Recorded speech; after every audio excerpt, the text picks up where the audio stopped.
Maji ni wamama wenzangu. Mimi ndio nimetoka kutafuta maji saa hii. Wakati wa mama wengine wamewekewa maji kwa mboma sao. Huyu bwanangu alinioa anitese mimi kweli. Naenda kufua manguo saa hii na hii jua yote.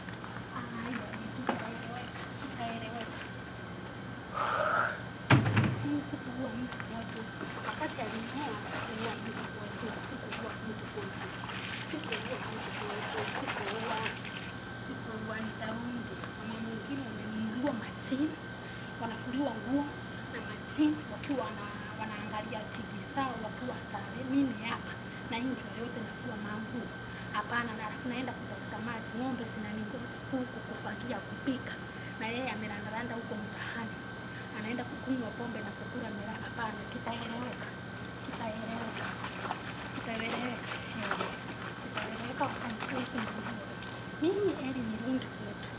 Sikuua mtu wakati alinioa. Nitarudi kwetu kuna mashini ya kufua manguo. Hapana, kitaeleweka.